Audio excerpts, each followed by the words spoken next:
누워 있어도 되는지 문득문득 스스로를 정죄하고 얼굴을 붉힙니다. 하지만 그럴 때마다 하나님의 은혜를 생각합니다. 저의 죄가 조금같이 굵지만 그런 제게 베풀어 주신 하나님의 사랑과 은혜가 너무 크고 고마워서 이 사건을 말씀드리지 않을 수가 없습니다. 이 간증은 제가 저희 교회에서도 한번 했었는데 저희 목사님, 권사님, 집사님들이 지금 이 자리에 계셔서 두 번 들으시는 것이겠지만 처음 들으시는 것처럼 들어주세요.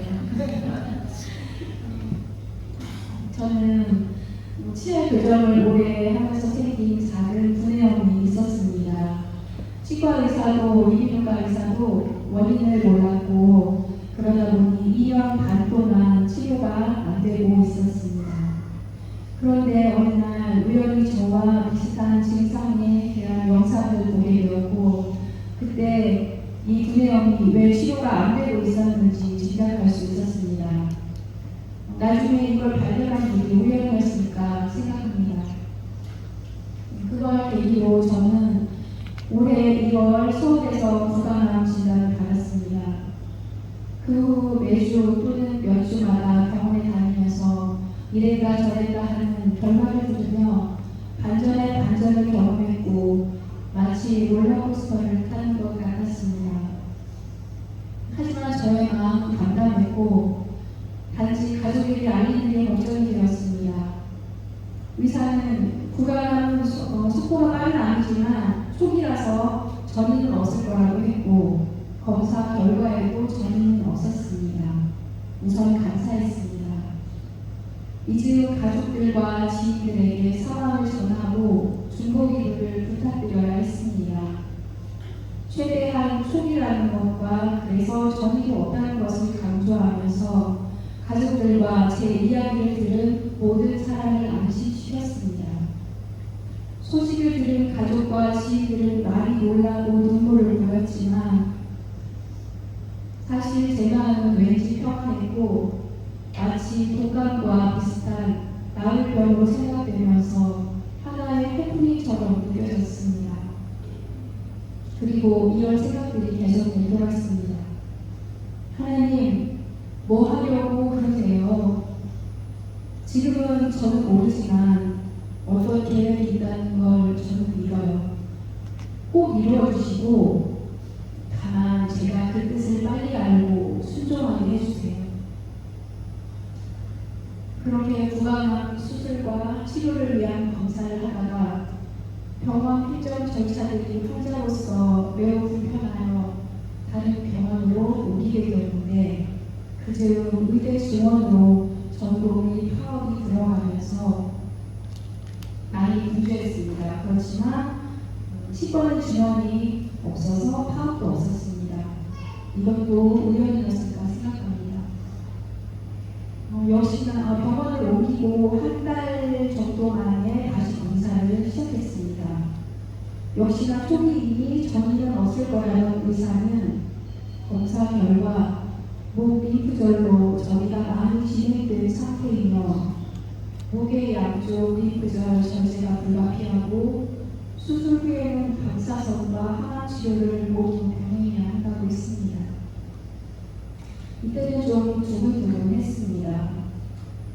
수술을 확정된 상태에서 부어있는 림프절이 단순 바이러스나 염증일 가능성은 없는지의 질문에 교수는 절대 그럴 리 없다고 하면서도 환자의 걱정을 덜어주고자 생실 검사라는 가벼운 세포 검사를 바로 진행했고 만약 생실 검사 결과가 음성일 경우 검사 결과가 잘못 나왔을 거라고 덧붙이며 교수는 전이를 확신했습니다.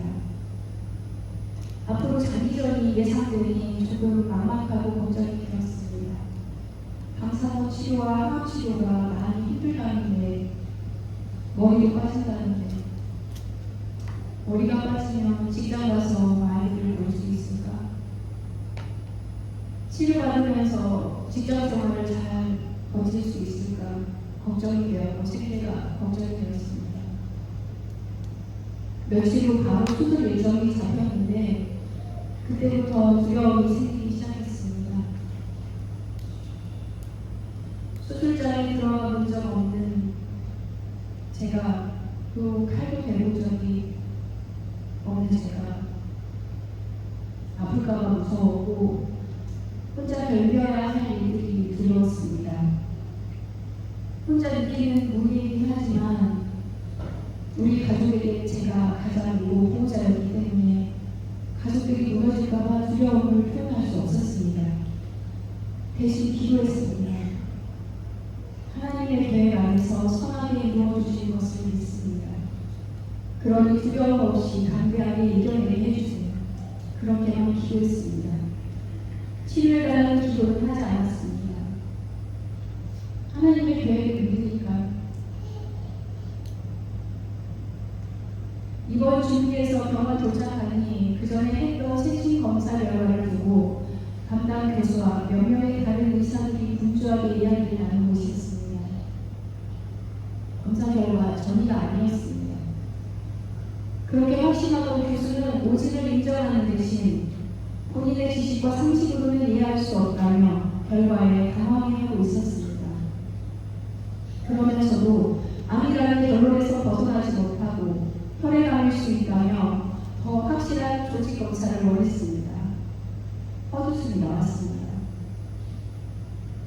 바로 조직 검사하러 수술장에 들어가는데 많이 긴장되었고 여기 와 계신 저기 자매님의 간증처럼 수술장 천장에 성경 말씀이 쓰여져 있을까 기대도 했는데 말씀을 너무 몰라서인지 보지는 못했습니다.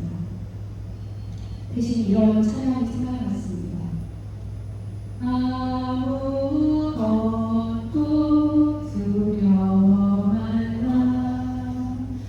주 너의 하나님이 지켜주시니.